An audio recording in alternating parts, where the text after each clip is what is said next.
Looking back as an adult, I think it was implanted in me right then that women are not to be remembered and women are not to be heroes.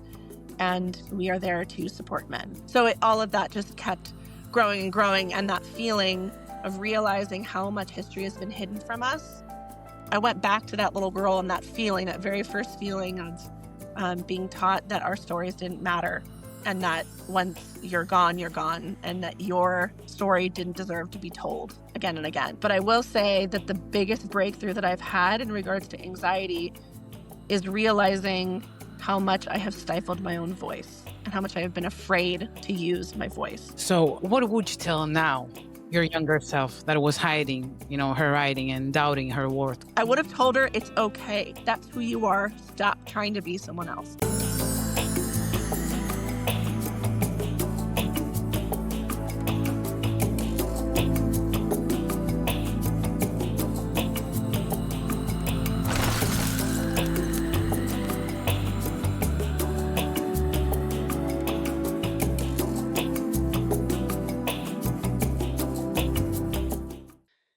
Hello and welcome to Ego Was Here. Today I'm joined by Kerry Chaput, award-winning author who brings erased women from history back to life and turns her own struggles into unstoppable power. Hello, Kerry. Hi, Anna. Thanks for having me. So nice to have you. I have so many questions, as I told you before we started recording. But my first one is, growing up with a father deeply connected to history, but being told creative dreams weren't practical, how did you navigate that tension? Unfortunately, I don't think I navigated it the way that I should have or that was very healthy. I think I just completely shut off my own desires and said, okay, well, that's not an option for me. So I was really good at finding a way to be happy in the constraints that I had. It's always something that I could do pretty easily. And I think that's what I did. I just learned the rules of my world and said, well, that's not what I can do. I can't pursue something creative. I'm just going to do what they'll allow me to do and find a way to thrive. And I'll just go, put my head down and work as hard as anyone can work and be excellent at whatever I choose to do. And, I always joke that I could have used a little less work ethic in my life because it forced me to continue on paths that weren't right for me or work really, really hard to keep something that was not correct for me in my world instead of fighting for what I wanted.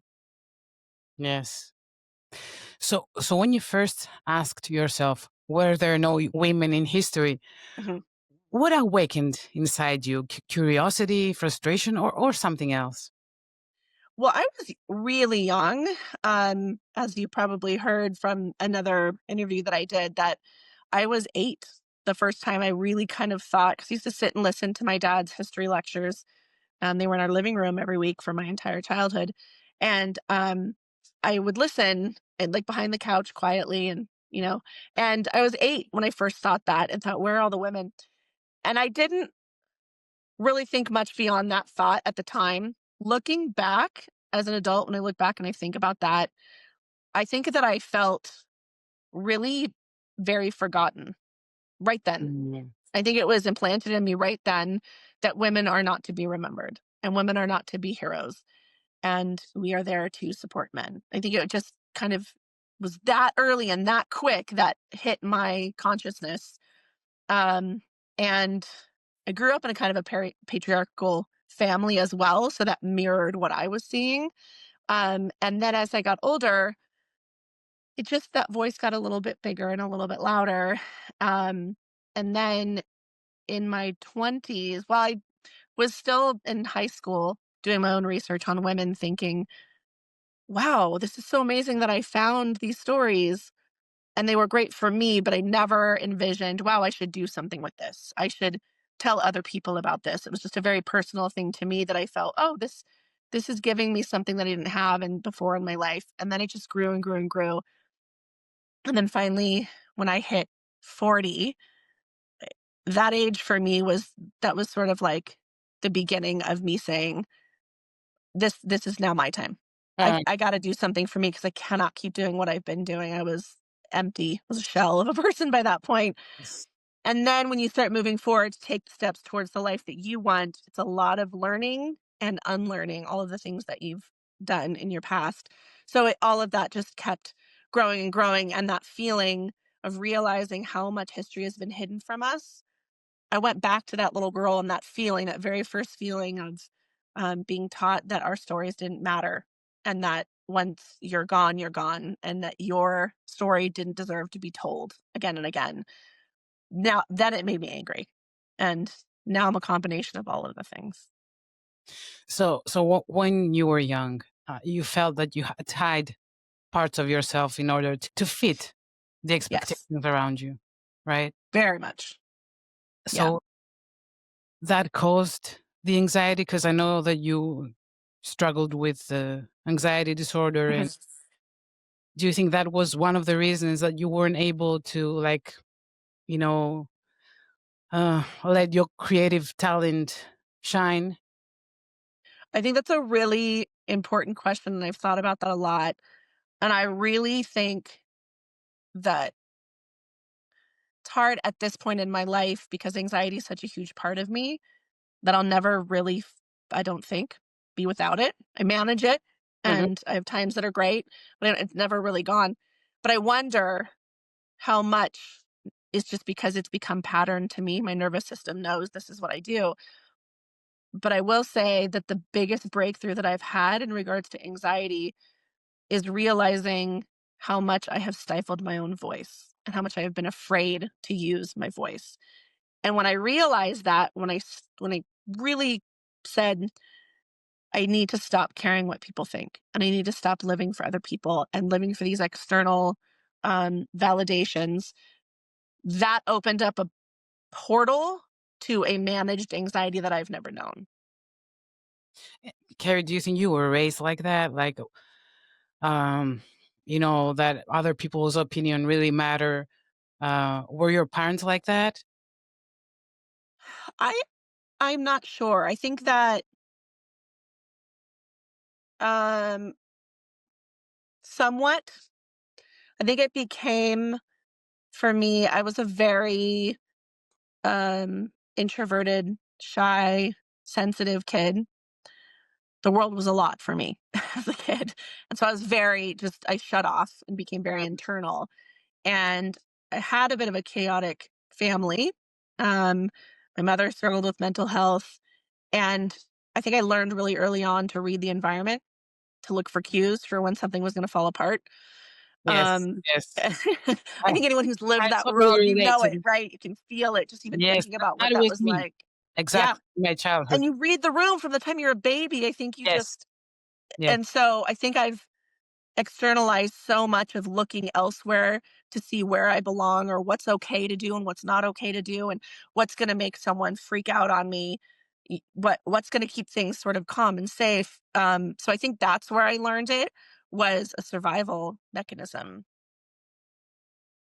I don't know how it was for you, but for me, I understood later on, of course, that in a way, for me, being invisible, which Yeah. I thought I was safer. Yes.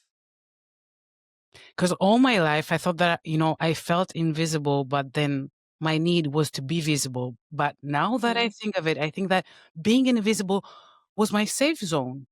Yeah, absolutely. And I think that that's part of that ties into anxiety as well, because um, you pull away from the world because it feels unsafe, and you Hmm. become just so entrenched in your own thoughts and feelings, and you have a whole world happening up inside your head, real, imagined, combination of everything.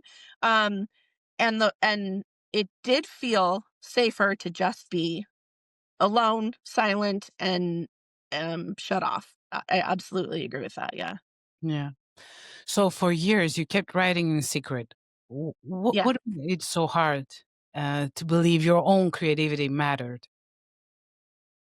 I've often wondered that. And I think I wasn't that person who was pining for this other dream as I was living my life. I shut it off all the way. All the lights off. Just whatever I wanted from that was a pretend thing that I kept telling myself, you're not allowed to want that. So I made myself not want it. Um, and over the years, I would experiment a little bit. When I was 25, I wrote my first attempt at a novel. It was terrible. I told no one. I hid it on my computer, but I kind of felt like I got it out of my system. And then the voices came in of, you, who are you to think you can do this? You can't do this. This is not something you're allowed to do. So I doubled down on my career. I went back for another degree. I kept fighting and pushing myself into this box that I was never meant to be in. And eventually, you can only swallow what you're meant to do for so long before it just implodes. And so all those little attempts to, I would be driving and I'd get a story in my head and think, oh, I have to write this down. It was so intense that it would overtake that rational voice that said, no, you're not allowed to do that, and I'd literally pull over and find a piece of paper or something and, scribble out this idea. And by the time I would get home, the rational voice would kick in and I'd throw it away. And this is how I managed for decades, um, until I had kids. And then I just couldn't do it anymore. And, in a good way, my life fell apart. Tell me about that day. Was there a specific day that you made that decision and you said, okay, enough is enough. Now it's my turn? Yeah. And it wasn't anything really spectacular or meaningful, but we, my kids were little. They were babies. I mean, 1 and 3, I think, and so they're both still napping. At the time, we lived in Montana, Hmm. really long, snowy winters, and, I remember them being asleep for 3.5 hours one day. The entire house was spotless, all the bills were paid, sat there and had my coffee, and I stared at a wall, and I said, "Okay, this is not happening. I need something for me. I cannot have my entire life be about my family, my kids, my career, managing everyone's lives. What about my life? What do I have? I have nothing. When they're asleep, I have Mm. nothing that gives me joy, that gives me a purpose. And I had left my career for a little bit at this point because I was completely burnt out. So it was really just staring out at the snow, looking down at my kids sleep. And then I had a moment of realizing, what am I going to teach them by putting myself last, and by them growing up seeing a mom never ever go after the thing that she wants to go after. And that day, I pulled out my old manuscript from when I was 25, 15 years later, and said, if it's still there on my computer magically, I don't know how it still was still there because I went through multiple computers, but I said, if it's there, it's a sign that I'm meant to do this. And I pulled it back out and I read it and I said, I think I want to do this. And I wrote for 7 or 8 months without telling my husband or anyone. I wrote in the mornings and at nap time, and it was just became my little thing that I was protecting. I didn't want the world to take it away. I didn't want myself to fall apart and say, "Oh, no, I have to go back to my responsibilities." And I have never looked back. So I think it's like giving birth when you're able to start um, letting your creative talent, Mhm. blossom. Uh, so for you, when you started at that point, did you know that you would never stop from that point on? I think so. I knew I was changed. I knew that something had opened up in me that I had spent decades trying to erase. And then I remembered being 12 and writing my first story and my parents saying, "No, you're not gonna be a writer, that's frivolous." And I remember the joy of when I was 12, just writing, just the joy of storytelling for no reason. And then I found that again, and it felt like coming home. It felt like I was always supposed to do this, and I spent so long not letting myself feel that. So yeah, you are kind of birthing this new part of yourself that's always been there and you've never let her speak. It's the Hmm. same idea of like shutting down your voice and shutting down what you need and living for other people, and then you finally find that thing that, makes your whole world make sense. It feels like I was put here to do this, and I cannot, for the rest of my life, ever not do it again. Uh, you know, at some point, you've spoken about leaning into the rage. Yeah. I found really beautiful. How did embracing your anger change you? And It's can we change by embracing our yeah, anger? Sometimes we just try to push away because yeah, we don't have to appear angry, yes. especially for us women. Uh-huh. Still, not as much now, but for years, if I got angry, I would cry. And I realized it's because as women, we're not allowed to be angry. So I think I developed that as a way to temper anger and made it more palatable for people. And again, it's all about reading the room. It's all about reading the environment to be like, how can I not upset people because I can't upset people. I can't go back to that kid who's afraid to make someone angry. And so I think when I started letting people be unhappy and made it not be about me anymore, I looked back and I thought, I have spent 4 decades making everyone else happy and putting myself last. And then I got angry about that. I got angry that I made decisions every second of every day about other people. If I'm taking too long in the grocery line or I make a wrong turn while I'm driving, I fall apart and think, oh, what about someone else? And then I think, why have I spent so long building a world for other people when all I needed to do was just listen to myself and give myself the thing that I wanted from day one? I got angry and I'm still a little bit angry that I let my parents dictate my life for me. Um, but when I did lean into that and say, I'm going to get angry about that, it turned to what I call useful rage. It wasn't just empty anger. It made me want to do something about it. It made me want to raise my daughters to know that they can do what they want to do and they can follow their dreams, even if it doesn't make sense to me. And then it just kept growing and growing. And then I started building a platform and saying, if this has helped me, maybe it'll help other women too, to Or hear our stories, our history, our past. When you hear about, a woman pilot who you've never heard before, or a woman who fought against, Nazis in World War II as a 14-year-old with braids, literally, you think, that's part of me. That's part of what I'm capable of. I yes, can do this. And so I use the anger now to platform me to something else. And in a strange way, it's actually brought down my anger by accessing it. Because it's just another emotion. It's like being happy, it's being sad. It's just we're all allowed to be angry. It's the full spectrum of human emotions. of course, of course.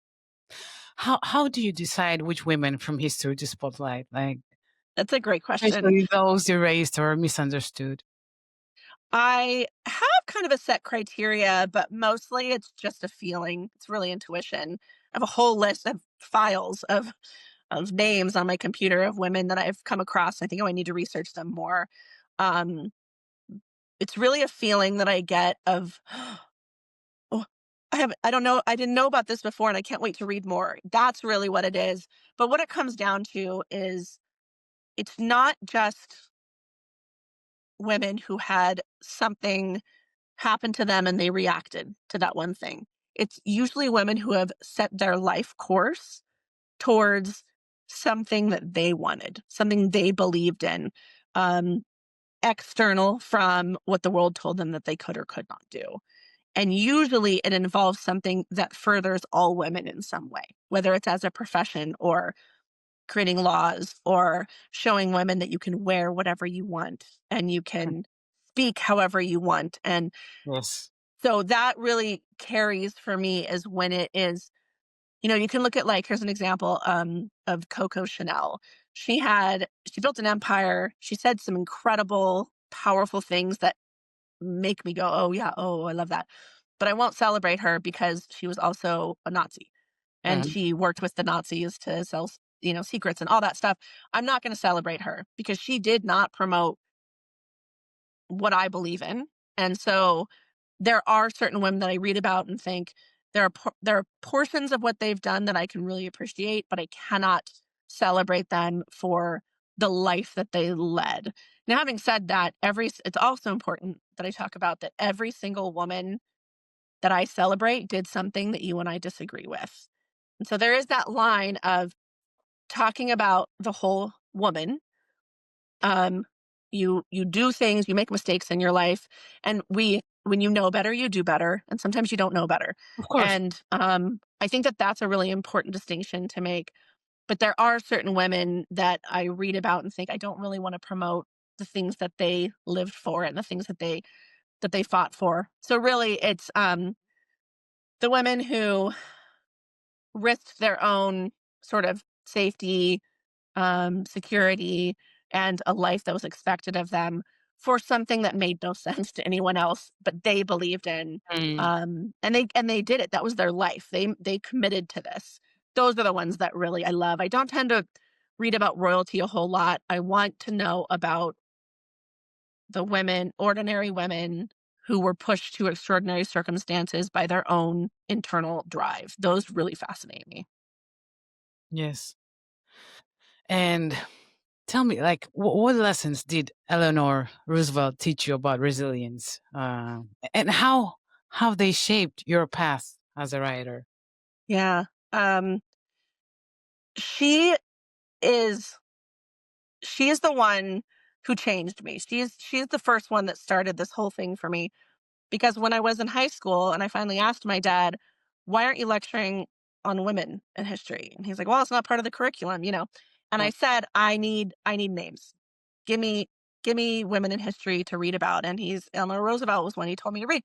So I went and I read I went to the library, you know, back in the day before computers. yes. Went to the library, got a book on her, and it was a moment. I remember reading the quote, "No one can make you feel inferior without your consent." And it was the first time a woman in ever, like in my personal world or in a book or anything, said something like that to me. It was about taking initiative. It was about protecting your life and your peace. And it hit me really, really hard. And the more I read about her, I always say this, I kind of fell in love with her story, not because of all of the incredible things she did, because she did incredible things when you look at her years as the first lady, and then after FDR passed away, she did some amazing things for the UN and for rules and laws in the US. But the thing that I really looked at her and felt connected to her over was her childhood, also chaotic. Her father was an alcoholic, jumped out of a window, had a head injury, and died of complications from that. Her mother was verbally abusive, called her granny because she was ugly and serious, is what she said. She was sort of worthless in her world. Mhm. And she was orphaned by the time she was 9. So, how does one go from that to Eleanor Roosevelt that we know of, who changed the world? That question hit me as a teenager. And I think I've spent the rest of my life reading about her to try to answer that question. And I go back still to her. I have tons of books on my shelf, all of her biographies and autobiographies. And I go back and read My Day, which she wrote in a periodical for, I don't know, 15 years or something. It was a long time. I go back and I read her work just to get a sense of what was it in her that decided, not only am I going to take this step, but also the thing that really amazes me about her, the more hate she got and the more resistance, she just grew stronger with that. That's the part that I want to understand about her. And I don't know that I've still fully understood it, but my favorite quote of hers that I say to myself over and over again, she said, "Once you decide what must be done, and once you decide in your heart what you know is right, have the courage to stand alone and be counted." It comes back to you again and again. It comes back to you having that voice, listening to it, and deciding to act on it. And whenever I kind of steer away from that, I use her words to bring myself back to, okay, it's my voice. What's my voice saying? What's my intuition telling me? And she really continues to do that for me. Yes. Kerry, have you read any story or a biography or a quote, something from all those women that you studied that revealed something about yourself, that made you realize something about you? Um, I don't know about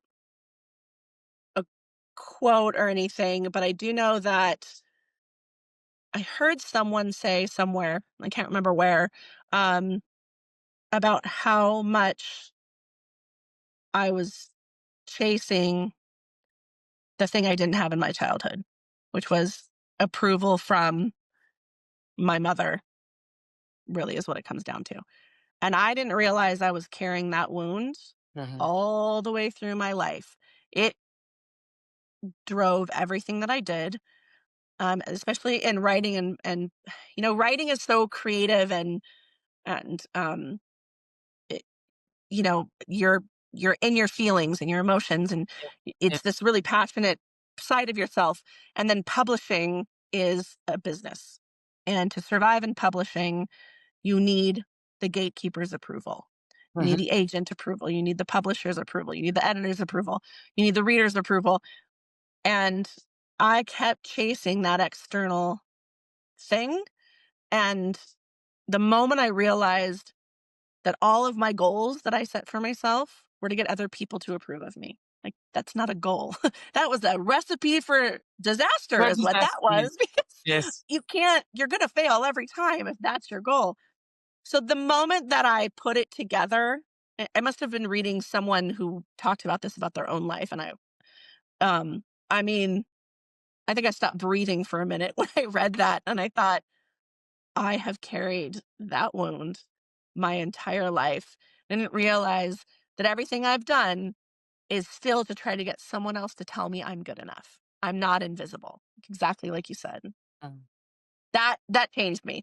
I still struggle with it because of course when you publish books you want that big contract. You want the readers to love what you're Yes. doing. You Yes. want all that stuff. That's Yes. normal, but it can't drive my process and it can't be the reason I show up every day. I have to go back to that internal voice and connect with the thing that I love, the thing that I loved at 12 before I even knew what publishing was, which is storytelling and trying to understand the world through fiction and through stories that come from somewhere that I still don't understand. 'Cause these stories do sort of just land in your world and it's up to you to try to navigate what this means. And I fall in love with that process over and over again. And as soon as I get too far into needing that external validation, I know I've gone off course and I have to pull back. Hmm. And especially for somebody that is struggling with anxiety, with chronic Mhm. anxiety, criticism is really hard. It's very hard and it feels drastic. It feels because you're hinging your entire self-worth on whether someone else tells you you are good enough or not. And it is a constant battle to learn Yes. to pull out of that and say, if I'm good with what I'm doing, if I feel great about the stories that I'm putting out there and the platform that I'm building, talking about women's history, then that's enough. And I have to let that be enough. That has made a big difference on my anxiety. I manage it much better now because it's in me now instead of it being the whole world against me. So how do you handle criticism now compared to when you first started? Um, who said this? I think that I want to say this was Georgia O'Keeffe, but don't quote me on this. Maybe it wasn't Georgia O'Keeffe. Sorry, I should look this up. But some woman in history said, I look at praise and criticism in the same bucket. And as Uh, soon as I start to want one or lean into one, it goes bad. So I need to let them flow out the same. And that really hit me that I had to stop looking for praise and I have to stop looking at criticism. Of course, writers we have this very safe environment to be able to get criticism. We have our trusted critique partners and beta readers and our writer friends. That's where you get yes. criticism. And if you have an editor, you get criticism from them. That's constructive. This is how Mhm. you get Mhm. better. I love that. I love that kind of criticism. I've worked with an editor, actually a friend of mine who I hired as an editor, and she changed my entire process and opened me up to a world that I carried to every manuscript after that. That's amazing. That's wonderful. Outside of them, I don't look for approval or criticism because it's about me. And it like I said, it's ongoing. This is not something that I have magically lived in, and I'm just so happy to, Yes. write my words, and I still struggle with it, but I try to let praise and criticism live in the same space. I think that was very helpful for me to visualize. Yeah. Yes. And looking back, which part of your journey, like the struggles, the fear, the breakthroughs, what shaped you the most? What shaped me? Well, that moment at 40 shape was kind of the before and after. Living for other people and then deciding to live for me, that was massive. Um, I had my dad died when I was 21, and it was a long battle with cancer, and I think he got diagnosed when I was 12. That's when my panic attack started, and then he died when I was 21, and he had set the course for me of, this is what you're going to do in college. This is what your degree is going to be in. This is, um and I never fought it. I never said that was his dream, not mine. In a weird way, I thought, well, I'm going to do this for him because that's what he wanted. Um, so him dying changed my life in a lot of ways. That was a big before and after as well. Um, Living my life for me was the biggest. Just that one day, looking at the snow, looking at my kids sleep. It's amazing how you can have that profound moment, not in some, you know, big giant thing happening in your life, but just a moment. Do you think Um, also becoming a mother? yeah, absolutely, especially a mother to girls, because Mm, I looked at them and thought, I don't want them to feel invisible. It's my whole goal in life. I don't want them to feel invisible. And I still struggle with it today. I still struggle with social anxiety and the feeling that I'm not leaving enough of a lasting impression on the world with my books. Like, it's never enough. yes, yes, And I think looking at them makes me think, okay, I'm going to create a space where they don't ever feel invisible. I know I can't fix the world, but I can make sure that they are completely seen and heard in our life and in my eyes. Um, and I couldn't do that while I was making myself invisible. of So course, it was a big deal. of course. So, what would you tell now your younger self that was hiding, her writing and doubting her worth? What would you say to her now? I would say that she's enough. I didn't feel like enough. I felt like there was something wrong with me. I felt that I came into this world not what my parents wanted and not what I was supposed to be. And I wasn't outgoing, and I wasn't sporty, and I didn't make friends super easily, and I was just a quiet nerd who liked to read and make up stories, and I would have told her, "It's okay. That's who you are. Stop trying to be someone else." No one ever told me that, because if I was alone in my room, my parents always made me go out and go play and go do something, and, that's normal, that's how we all grew up. Um, but I was constantly told that I was too quiet, I was too introverted. And the world does not really support introverted kids. Um, you're seen as there's something Not wrong even with you. grown-ups. No, not even grown-ups, you're right. Not even grown-ups. Exactly. And yeah, I would absolutely tell her to stop running, that exactly how she came in this world is who she is, and to not just accept it, but celebrate it.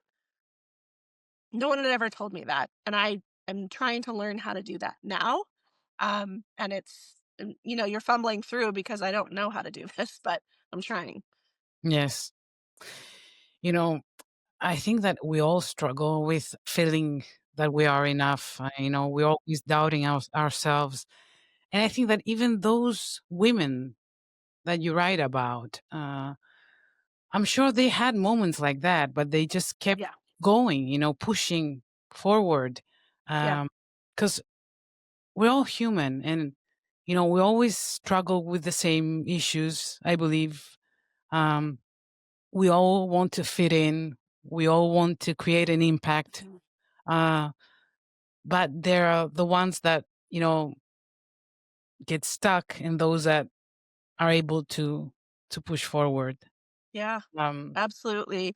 And I do think that, you have people like, I talk about Martha Gellhorn, who was she was a reporter, um, one of the most celebrated reporters of the 20th century. And she had a couple failed marriages, including one to Ernest Hemingway. Um, and it was because those men could not accept that her career was her identity. This mm, is who she was. She was going to travel the world. She was going to write her stories, and nothing was going to stand in her way. And she lived a life of loneliness because of that.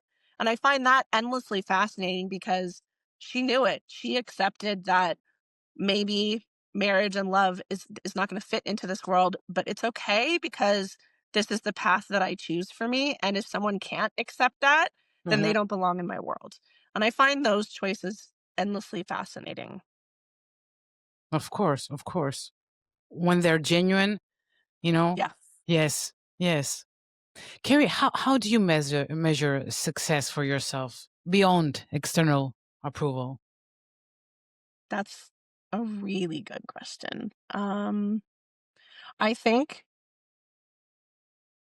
when I can walk away from the outcome, whatever it may be, if I can stand strong in whether it's the story I'm writing, whether it's the social media posts that I do that might not be as popular, um, maybe I am standing up to people in the book world who I'm not supposed to stand up to, Mhm, but I do. Um, when I'm okay with me and I don't get that feeling like I've done something wrong, if I can step inside it and say, "You made this strategic choice knowing that you might burn a bridge or knowing that people are gonna be upset, but it's okay." It's the moment you say, "It's okay. I'm gonna let other people be upset because I know that I feel strongly in what I'm doing." That's success to me. If I can use my voice and not regret it or not, um, feel like maybe I shouldn't have done that or said that, mhm. if I could stand in my voice strong, that to me is success. Yes, yes. And what would you say to everyone out there? Because so many of us feel that we have to be perfect in every area of our life. Like, how can we just let go and truly embrace ourselves? As I said, I'm still struggling with that one, but I do think that authenticity is the answer to everything. Accepting that there are certain limitations that we have at certain places in our life and that we're not where we want to be at certain places in our life. Accepting that and acknowledging that is okay. I think that's really important. I tend to set huge goals for myself that are often unattainable, Mhm. but that's me. I can't stop doing that because that's me. I have to stay authentic to me. So I have these big dreams and I fall short most of the time. And that's okay. So I let myself fall short. Um, but I don't let it break me and I don't let it define me. But I think the biggest thing is just being authentic with your feelings, with what you want, with really getting honest with who you are and what you want. Um, and then if something happens with that makes you angry, that makes you sad, that makes you hurt, lean into that feeling and be authentic because when you're hiding how you're really feeling, that's when things fall apart. That's when your life takes a turn that is out of your control. So I think that life is disappointment. It is constantly navigating it's throwing things at us and we have to Mhm. navigate what that looks like. So if you stay authentic to who you are, what you want and how you feel and be honest about it, that's the best thing that we can do. And I see this all the time on social media when I'm posting, and you'll see it too when you start scrolling. You can tell when someone's being authentic because you want to watch them. Doesn't matter what they're talking about. They could be talking about their crocheting, that they've done. They can talk about their dog. They can talk about, watermelon carving. If you're not into it, it doesn't matter. If they believe in what they're doing and they love it and they are authentic, you want to watch that. Yes, And yes. that is the power of truth and honesty and lean into that with ourselves as much as possible, because that's true happiness, is when you can connect your purpose to that voice inside you. you that's it. That's success. Yes. But at the same time, especially on social media, it's really hard because sometimes we may know that somebody is not authentic, as you say, like, Mhm. oh, they're living their best life and maybe they don't. You don't really know. But Yeah. it's hard to stop comparing yourself to others. It is, and I do think that it's important on social to, um, sort of curate your space. Um, I unfollow I unfollowed a lot of sort of bigger creators, especially like influencers who are trying to tell you how your life should look. I Mm, don't want that anywhere in my world. I want the messy, chaotic, honest realness. I I want that. I want to talk about how women should be allowed to age. I want to talk about how women should be allowed to get wrinkles and to be loud and messy. I want that in my space. That's what I want in my social media. So making sure you curate your space online and in your world to never let someone in who's making you feel inadequate, invisible, or that there's something wrong with you. of course. And you said before that sometimes you feel like you're falling short on your dreams and on your goals. I think when I was talking with Danny Bushabo, he said that sometimes we don't know how close we are to Yeah. achieving our goal. So you may think that, you know, I'm never going to succeed in that. But Yeah. when you keep on trying, Mhm. sometimes you're very close and you're not aware of that. So the I only way agree with is to you. keep on just, Yeah. Absolutely, and then you look back at who I was, when I started this close to a decade ago. I had no if I could have seen where I'd be now, I would be in awe, right? So, it's also about perspective and thinking, I just finished my 11th manuscript, and I've gotten awards, and I've gotten blurred by New York Times bestsellers, and I've had these amazing things that younger me would be so impressed with, so I have to keep perspective on that as well, and I'm never gonna stop writing and publishing and putting my work out there. But it is hard to let go of the fact that we have no control what happens outside of that. and tell me, Harry, if somebody would write a book about you, what do you think that would stick out uh, about your life? And I think that everyone that I've known would agree that I am real. I have no filter.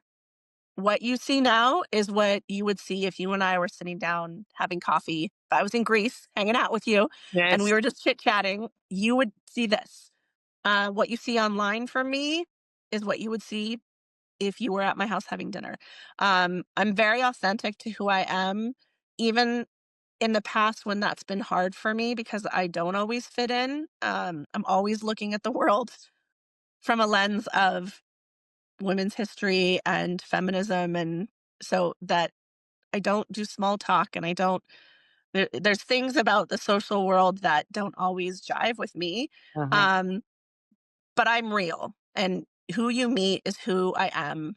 There's no changing that. I don't have different faces that I put on or different hats that I put on. Um, and that's been across the board. Everyone who's been in my life has said that about me. And I like that. I like that people know who I am. There's no question, there's no fakeness. Yes, Um, I was just uncomfortable with that when I was younger. Now I'm very comfortable with it that if you don't fit in my world, then okay, bye bye. Go find the world you do fit in. Instead of me trying to constantly fit into your world, like it's okay to just you have yours and you let your people come to you and let everyone else fall away. Um, that would definitely be part of what they would say about me. They would also probably say that I'm incredibly self-driven. Um, I've always relied on myself. I think you probably could identify with that.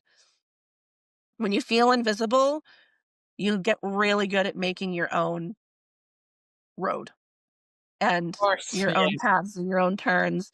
And you learn to trust yourself. I trust my instincts above everything else. I'm an intuitive writer. I make decisions based off of my intuition. I've always relied on me, and I'm really good at that, and I'm decisive. And I think people would look at me and think, "Well, she wasn't afraid to go for it," and I love that too. So, and tell me, what part of yourself do you hope readers and listeners connect with most through your work? One, more than anything, I want women to stop questioning ourselves and to stop saying that we don't deserve it or we can't go for that. Or what if I make someone upset? I want women to stop doing that. I want us to say, this is what I'm meant to do and I'm going to go for it and make that move and do it scared, do it Do it. angry, do Yes. it however it is you need to do it. But we're done putting ourselves last. We're done silencing our voices. That's what I want more than anything, especially when you read about these women in history that I talk about. I want you to see them and go, oh, they were up against an entire war. um, and they did it. I can do this. I can do the thing in my world that seems really impossible and hard. We have a legacy of incredible, strong, smart, brilliant women behind us. Like, let's springboard off of that and do more. Be more brilliant. Let's do it. Yes, I couldn't agree more. Of course, of course. And tell me, Carrie, what is your latest book? Uh, Oh, yeah, The Secret Courtesan comes out in February. It comes out February 10th, and I'm really, really excited about it. It is based on a, um, a sculptor that was a female sculptor that was hidden by history. And so when an erotic statue is unearthed in Venice, a modern historian has to authenticate it, and the world believes it was a man who crafted this, and she doesn't believe that. She believes it was this woman who was erased by history. So she sets out on an exciting journey to try to prove that it was a female artist who, by history standards, did not exist. wow. Wow. That would be definitely interesting. It was fun to write because it's all my female rage about what history has done to women. I put it all into this book and it felt good. It was exciting. And my last question, Carrie, is what do you think your father would tell you now uh, about everything that you've accomplished? I love that question. I think he'd be proud of me. I think that he would have had a hard time seeing that I needed to take my own path. Um, but I think he'd be proud of me for having the strength to do it and to he liked to rock the boat. He had a big voice and he was controversial in his own ways, and so I think he would really appreciate that I took that after him and that I wasn't afraid to go after what I wanted. I'm sure. I'm sure. So, Carrie, thank you so much for being on Thank Eagle Was you. here. This is great. It was such a pleasure to have you. I wish you every success with your new book Thank and with all you. your books. Thank you so much. And keep on inspiring and motivating women because we need it. You too, Anna. Thank you. Thank you so much. And to all of you out there, remember, and especially women, ego is here. You are here. And that's enough.